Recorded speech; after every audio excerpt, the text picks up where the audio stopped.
Assalamualaikum warahmatullahi wabarakatuh. Pernahkah kamu membayangkan bagaimana kehidupan manusia purba di Indonesia jutaan tahun yang lalu? Bagaimana mereka bertahan hidup, berburu, dan menciptakan alat-alat sederhana dari batu? Di video ini, kita akan menjelajahi jejak-jejak prasejarah yang menakjubkan, mulai dari zaman Pleistosen hingga Holosen. Siapkan dirimu untuk menyelami dunia prasejarah yang penuh misteri dan penemuan mengejutkan. Bayangkan hidup di zaman di mana teknologi belum ada, dan manusia purba harus bergantung sepenuhnya pada alam. Mereka menggunakan batu sebagai alat untuk bertahan hidup, mulai dari menguliti hewan buruan hingga memotong daging. Di Indonesia, kita memiliki bukti-bukti arkeologis yang luar biasa, seperti fosil manusia purba dan alat-alat batu yang ditemukan di Sangiran, Gunung Sewu, dan gua-gua prasejarah lainnya. Temuan-temuan ini tidak hanya menunjukkan kecerdasan manusia purba, tetapi juga bagaimana mereka beradaptasi dengan lingkungan yang keras.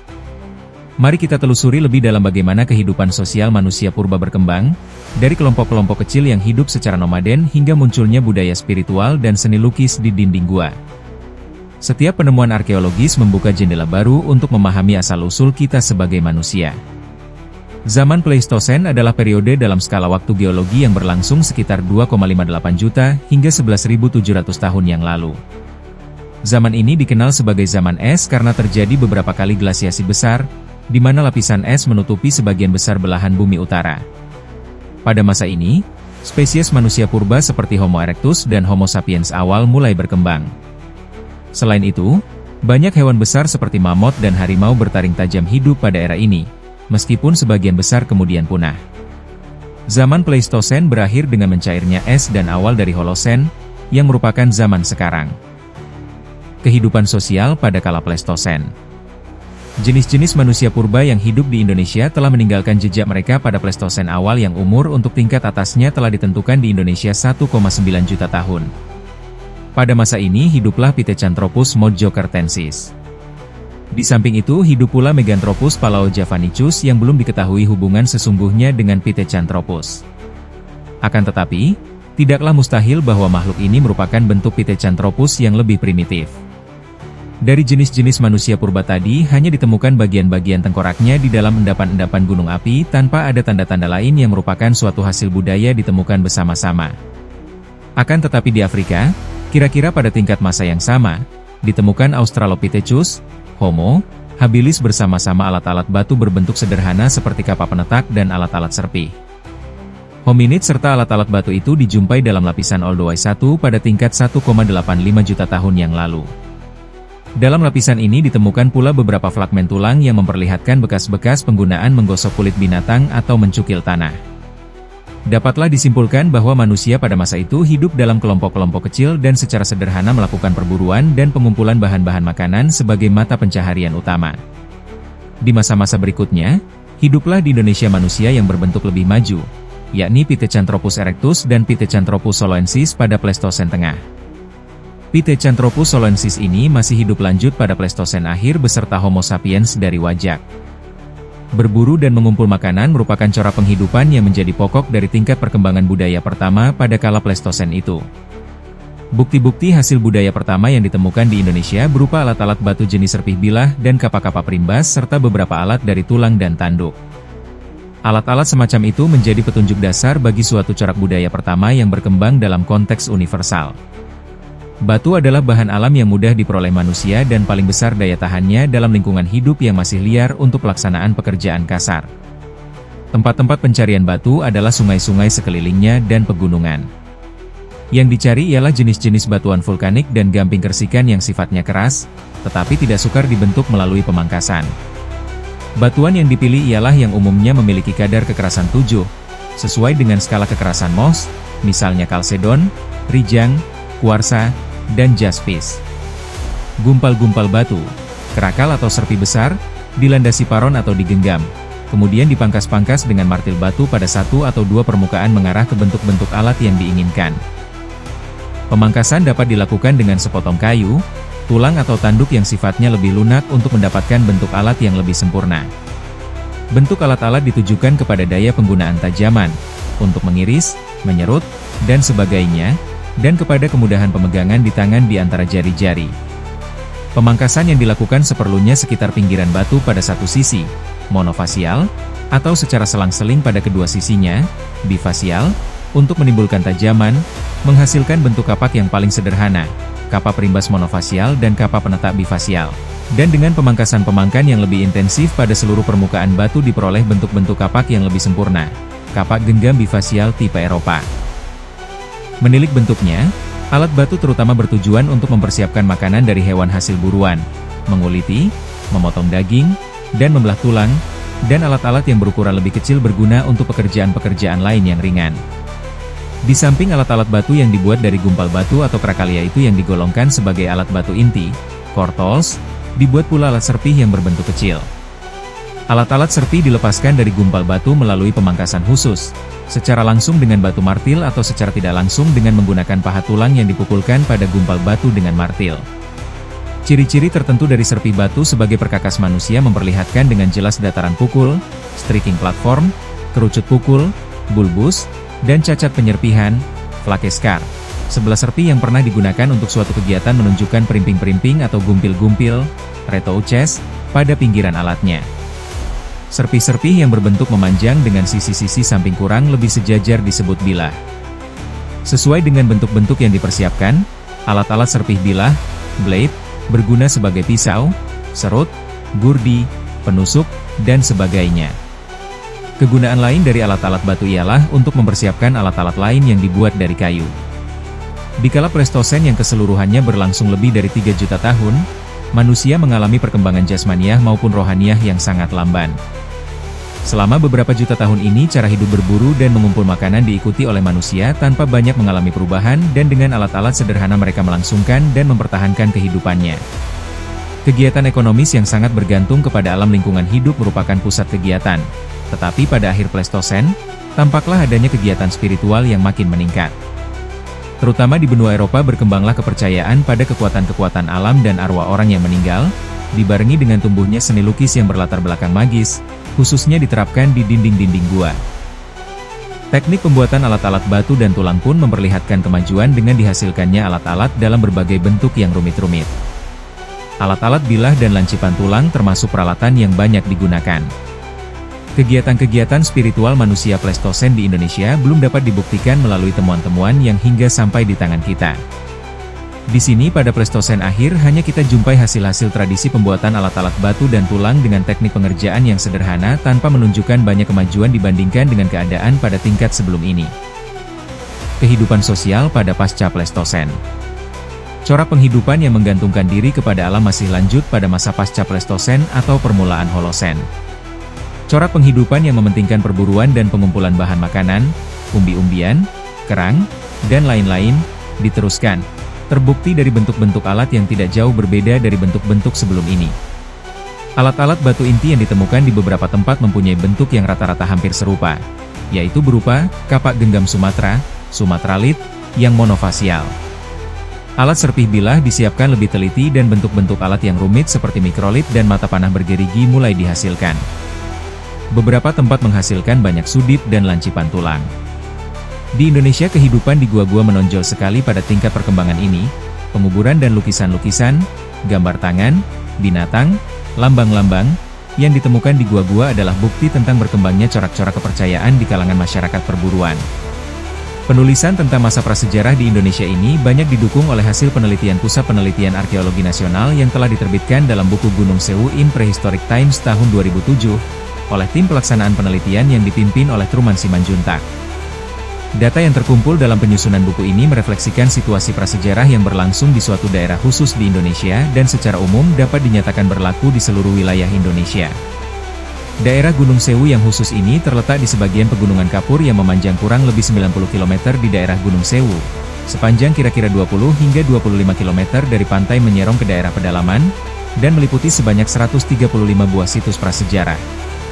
Sebagian besar dari situs-situs berada di bagian timur, di sekitar daerah-daerah di Jawa Timur, yaitu di Punung, Donorejo, dan Pringkuku, dan sebagian kecil lagi terletak di bagian tengah dan barat wilayah penelitian. Gunung Sewu dapat dibedakan beberapa masa secara berurut, yaitu 1. Masa Paleolitik, 2. Masa Mesolitik, 3. Masa Neolitik, 4. Masa paleometalik.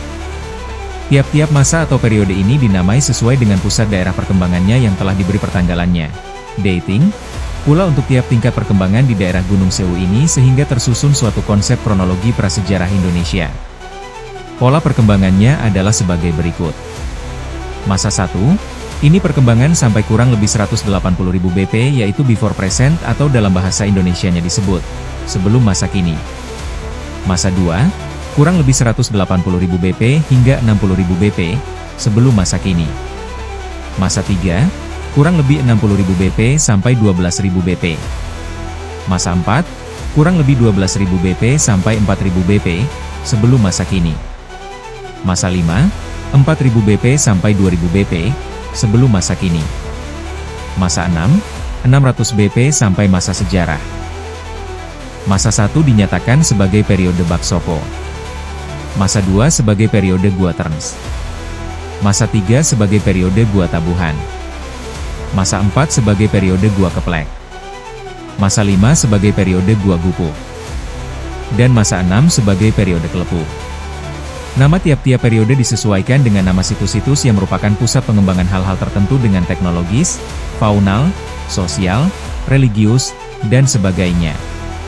Masa-masa tersebut membuktikan adanya perkembangan hal-hal yang sesuai dengan urutan perkembangan, hal-hal yang lazim dijumpai pada periode secara berurut, dimulai ciri-ciri Paleolitik Mesolitik, dan seterusnya hingga periode sejarah, baik pada lingkup lokal, regional, dan internasional. Perkembangan tersebut meliputi segi-segi permukiman, teknologi, perdagangan, dan lain-lain aspek kehidupan masa lampau. Temuan-temuan yang menarik di daerah Gunung Sewu adalah sistem penguburan, khususnya di Gua Keplek pada masa Mesolitik, yang memperlihatkan kubur terlipat atau flexet, dan di Gua Braholo di mana ini awal Neolitik, yang memperlihatkan kubur membujur atau extended. Temuan yang menarik lainnya terjadi pada awal periode 3 atau masa Gua Tabuhan yang berupa megafauna, seperti Bovidae, Cervidae, Elephantidae, Rhinoceritidae, dan lain sebagainya. Perkembangan tingkat masa kemudian ditandai oleh teknik pembuatan alat-alat tulang, antara lain, sudip dan serpi batu atau mata panah di daerah Pegunungan Sewu pada masa Holosen, yang sisa-sisa sejenisnya ditemukan di Sampung. Peninggalan-peninggalan Sampung ini dapat disamakan dengan temuan-temuan di Gua-Gua Tonkin yang bercampur dengan temuan-temuan Kapak Hoa Bin Hian atau Sumatralit dan di Bukit-Bukit Kerang di Dabet di Vietnam Utara. Pada tingkat perkembangan kebudayaan gua-gua ini terdapat penemuan-penemuan sejenis di hampir seluruh Asia Tenggara seperti Jambi, Sulawesi, Flores, Timor, Maluku, Irian, dan tercakup juga Gua Niah di Sarawak, Gua Tabon di Filipina, dan lain-lain. Gejala-gejala hidup bercocok tanam dan berternak timbul sekitar 6.000 tahun sebelum Masehi.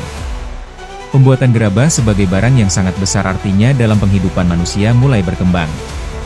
Kegiatan-kegiatan itu menunjukkan kepada kita adanya perubahan cara hidup yang kemudian akan memengaruhi perkembangan hidup sosial ekonomi dan budaya manusia.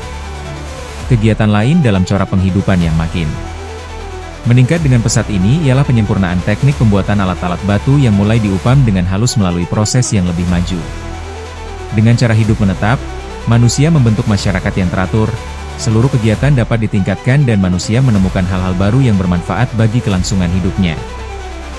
Hasil karya manusia yang memuncak dan timbul pada akhir masa prasejarah ialah teknik peleburan dan penuangan logam untuk menghasilkan barang-barang kebutuhan hidup dalam berbagai bentuk dengan beraneka ragam hiasan. Kemahiran teknik manusia ini bergandengan erat dengan tersusunnya masyarakat yang kompleks, golongan-golongan yang melakukan pekerjaan-pekerjaan khusus timbul dan kehidupan spiritual yang berpusat kepada pemujaan arwah nenek moyang berkembang secara luas. Kegiatan-kegiatan dalam masyarakat dilakukan terpimpin dan keterampilan dalam pelaksanaannya makin ditingkatkan. Cara bercocok tanam di sawah dikembangkan, perdagangan antara pulau dengan tanah darat Asia Tenggara, secara tukar-menukar dengan barang-barang kebutuhan lain atau dengan benda-benda yang mengandung arti sosial dan magi seperti nekara, manik-manik, dan sebagainya. Menjadi luas. Bangunan-bangunan megalitik dalam bentuk kuburan, patung nenek moyang dan bangunan-bangunan pemujaan lain yang tersebar di mana-mana adalah bukti kegiatan masyarakat yang mantap dan teratur bentuk susunannya serta tinggi tingkat spiritualnya. Penelitian dan penemuan lanjutan. Karena penelitian prasejarah di Indonesia mulai ditingkatkan tentang seluruh periode meliputi wilayah-wilayah yang mengandung data arkeologi penting di bagian-bagian luas Indonesia, kegiatan prasejarah pun meliputi data prasejarah dari periode-periode dan masa perkembangan yang cukup banyak dan menyebar. Kegiatan yang dilaksanakan, terutama sesudah tahun 1984, adalah penelitian-penelitian tentang kubah Sangiran di Jawa Tengah, Paleolitik di Sumatera, Gua Songkeplek di Jawa Tengah, serta Paleolitik di Nusa Tenggara Barat, Nusa Tenggara Timur, Sulawesi, dan lain-lain. 1. Kubah Sangiran. Situs dari tingkat masa Pleistosen yang sangat berarti karena mengandung data tertua tentang manusia, tingkah laku, dan budayanya, yang masih menunggu pemecahan hal-hal yang perlu diketahui jawabannya, adalah situs besar Sangiran di Jawa Tengah. Daerah Sangiran, yang meliputi sebuah tempat yang berupa bukit kubah besar dengan kandungan berbagai hal yang menonjol bagi corak kehidupan manusia pada masa itu, seperti fosil-fosil manusia dan hewan, peralatan batu, unsur-unsur alam lingkungan, dan sebagainya, menjadi sasaran penelitian. Selain ekskavasi, dilaksanakan pula survei disertai pendataan lingkungan secara cermat. Kegiatan di Sangiran ini dilakukan pada tahun 1994, 1995, dan 1996, meliputi daerah seluas 10 kali 6 km persegi. Kegiatan meliputi beberapa aspek untuk memperoleh kejelasan tentang data utama di Sangiran, yang dapat diatur perolehannya melalui survei permukaan. Survei permukaan di beberapa situs pada lapisan Kabuh dan Otopuro, teras Karangnongko, dan lain-lain menghasilkan temuan-temuan berupa fragmen-fragmen tengkorak Homo erectus, fosil-fosil hewan seperti Cervidae, Stegodon, Elephantidae, Bovidae, Carnivora, dan lain-lain, artefak-artefak batu masif dan non-masif, perimbas, serpih, dan sebagainya. Di sepanjang Kali Kedungdowo menghasilkan artefak-artefak batu jenis kapak perimbas, di endapan teras Karangnongko menghasilkan konsentrasi artefak fauna seperti Cervidae, Bovidae, Hippopotamus, dan lain-lain. Di situs Tanon Minikubah berlapisan Pucangan Kabuh Notopuro menghasilkan temuan fragmen-fragmen fosil hewan dan artefak-artefak batu jenis perimbas dan serpih bilah. Ekskavasi.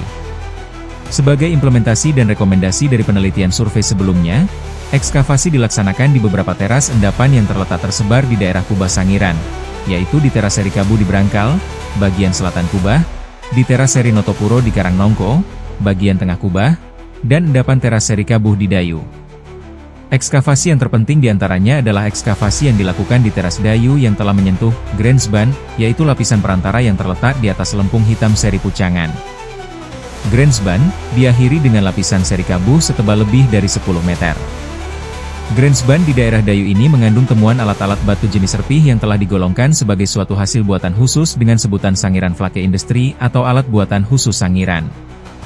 Jenis flake Sangiran ini memiliki bentuk serpih atau flake dengan ukuran di antara 3 hingga 5 cm, berbulbus jelas di bagian atas, bergigir di sisi tajamannya, dan digunakan pada umumnya sebagai serut di pinggir atau di ujung, pisau, gurdi, dan sebagainya.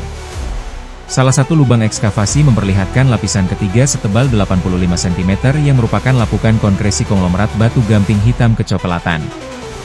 Sangiran Flakes ini kemudian ditemukan tersebar di bagian bawah lapisan Kabuh di wilayah Kubah Sangiran.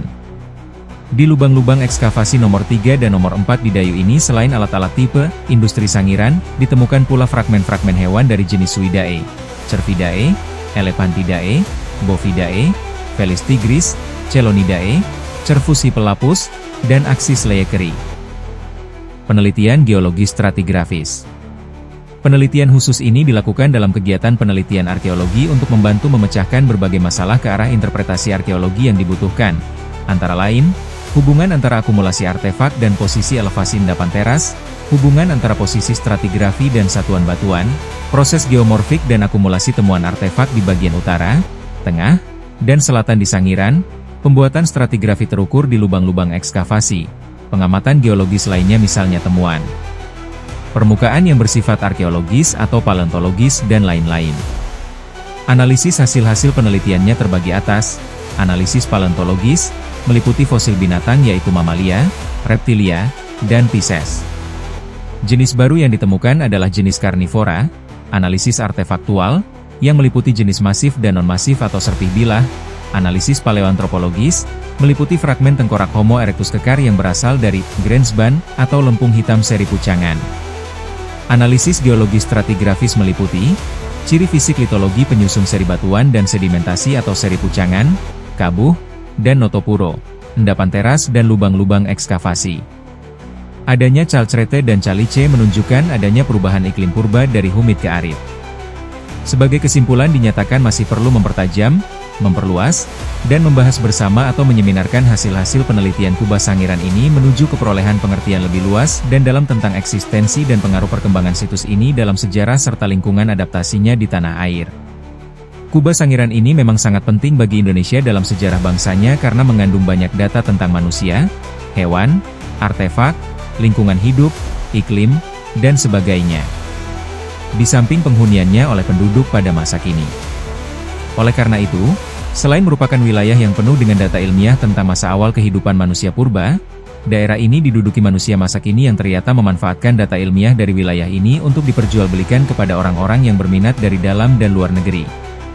Untuk mencegah adanya kerusakan-kerusakan terhadap data ilmiah itu, di Sangiran diusahakan pelestarian data ilmiah secara organisasi dengan menggiatkan penduduk dalam berbagai acara pelestarian cagar budaya di lingkungan sosial penduduk, seperti pengembangan industri kerajinan dan penyerapan tenaga dalam kegiatan pelestarian budaya dan lingkungan.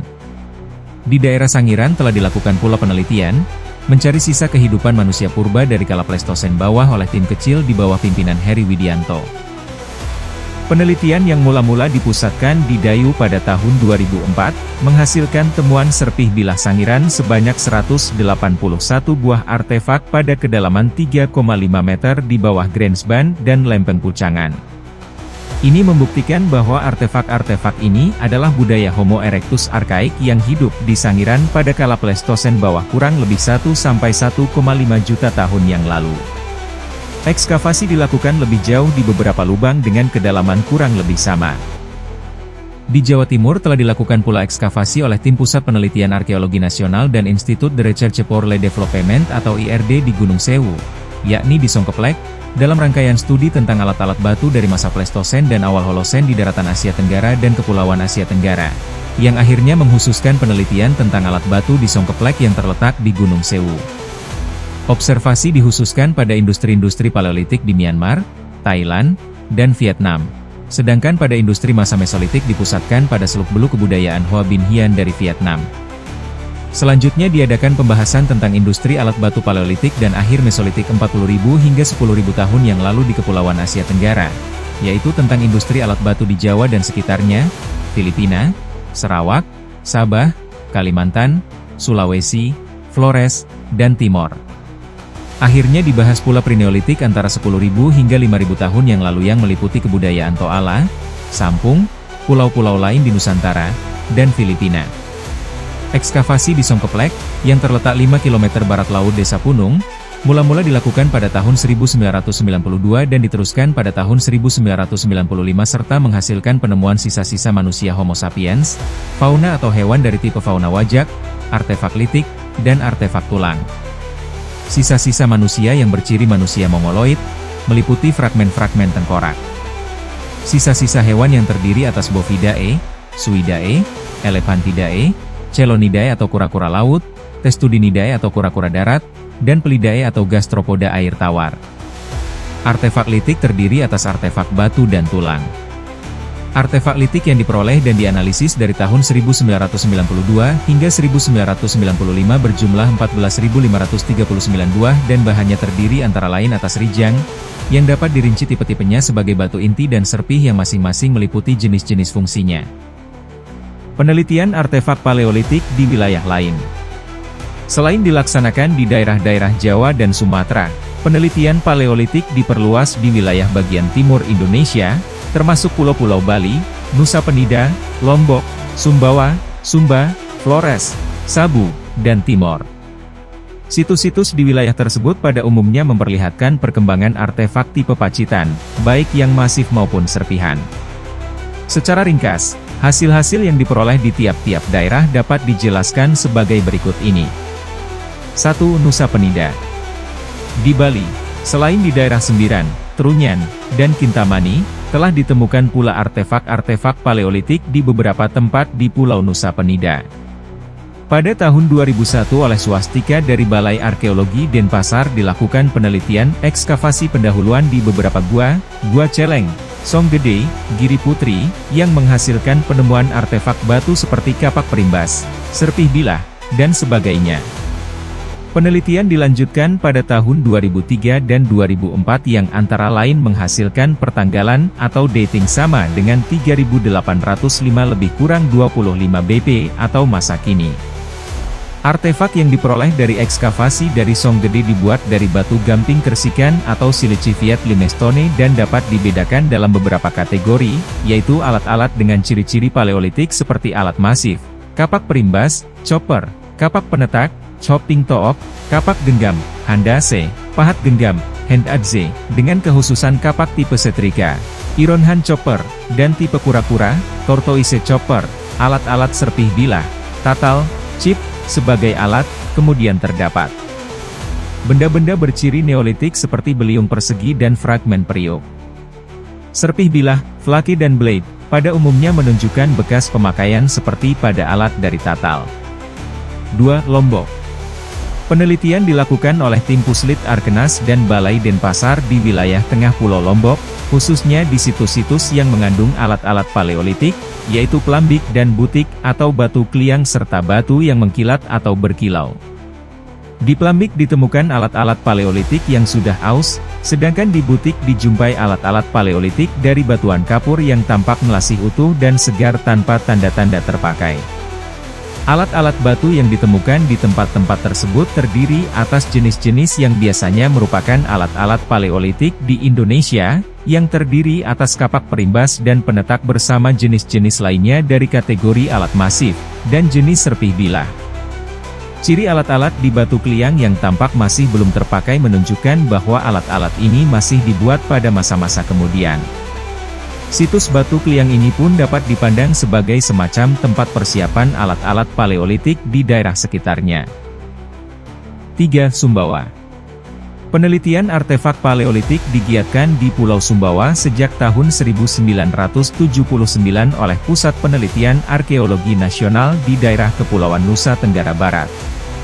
Alat-alat batu ini terdiri dari atas alat-alat masif dan serpih, yang terutama ditemukan di barat daya dan selatan daerah Batu Tring. Alat-alatnya ditemukan di permukaan dan di dasar Sungai Penemon di sekitar Desa Gunung Ala. Teras-teras atau undak-undak terdapat di sepanjang Sungai Penemon, dan bahan batunya terdapat di daerah alur sungai.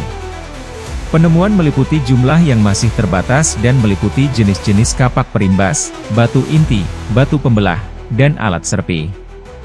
Alat-alat memperlihatkan cekungan-cekungan yang dalam sehingga membentuk pinggiran-pinggiran yang dalam.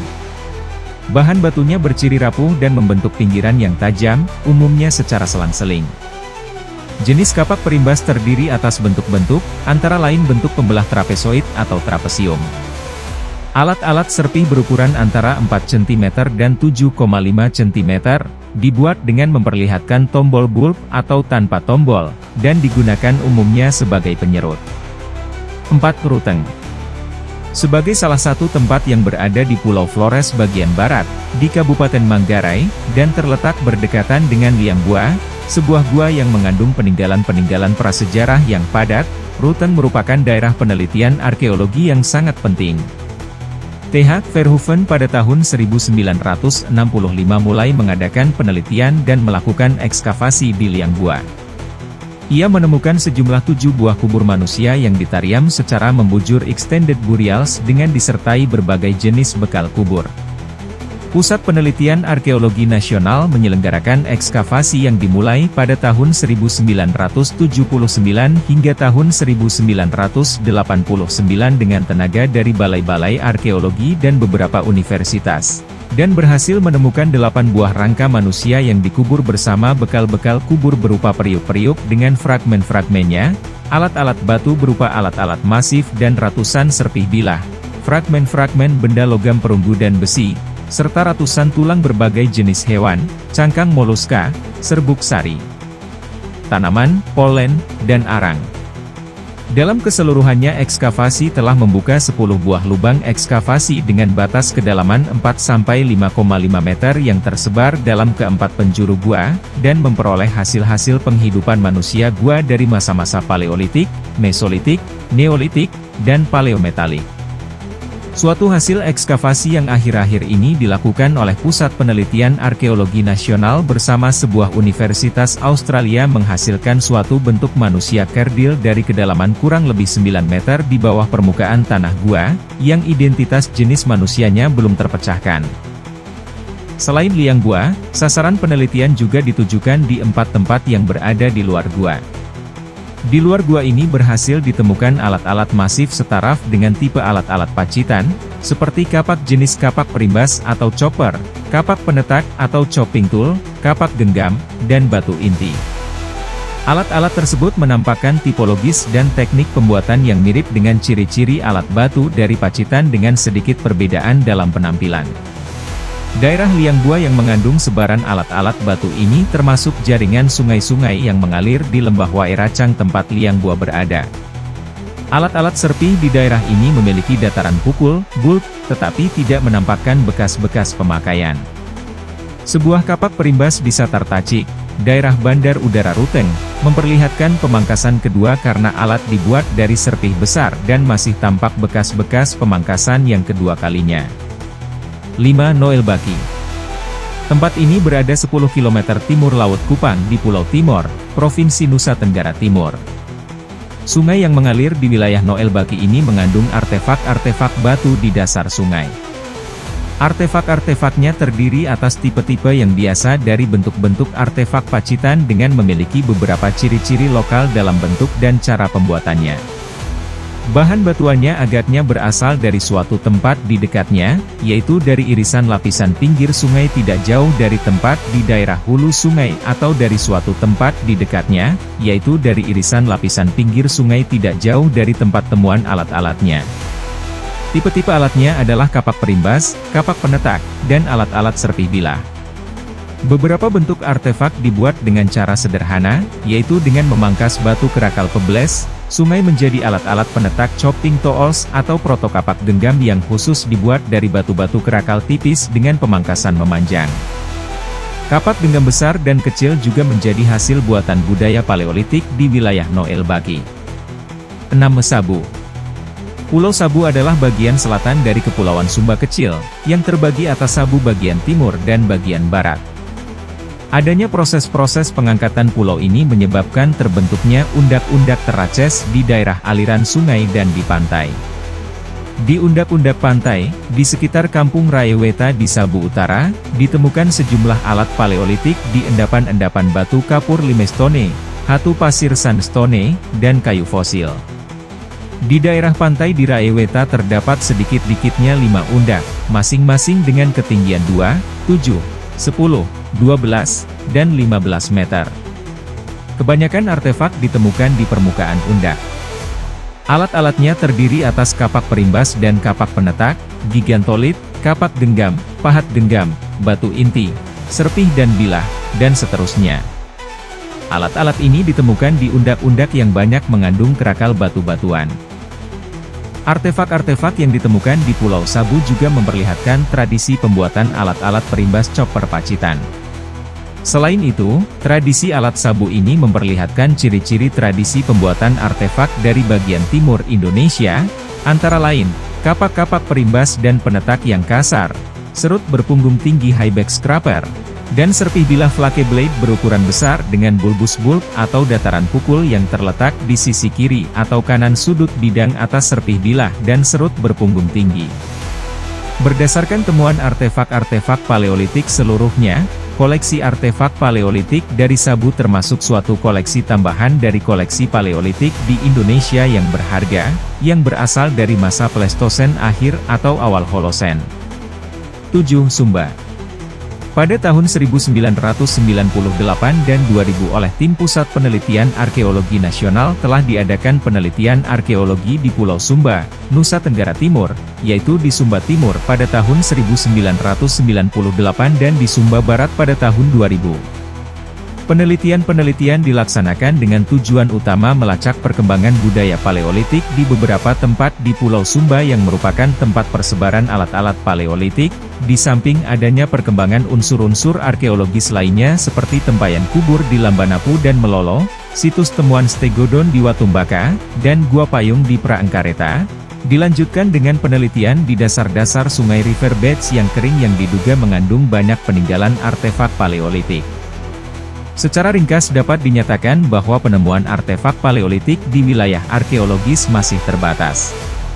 Kesimpulan yang dapat diambil ialah bahwa artefak Paleolitik di daerah Sumba menunjukkan tipe dan cara pembuatan yang sama dengan di Pacitan dan wilayah-wilayah lain di Indonesia, di samping adanya variasi-variasi lokal dalam keadaan bentuk dan metode pembuatannya. Penelitian lebih lanjut perlu dilakukan di kemudian hari untuk memperoleh data lebih tepat tentang perkembangan tradisi Paleolitik yang telah dimulai di Pulau Sumba ini. Jejak prasejarah di Indonesia adalah bukti nyata betapa luar biasanya perjalanan evolusi manusia. Dari alat-alat batu sederhana hingga lukisan gua yang memukau, setiap temuan mengungkapkan kisah tentang ketahanan dan kreativitas manusia purba. Jika kamu terkesan dengan kisah ini, jangan lupa untuk like, share, dan subscribe channel ini untuk lebih banyak konten menarik seputar sejarah dan arkeologi. Sampai jumpa di video berikutnya. Wassalamualaikum warahmatullahi wabarakatuh.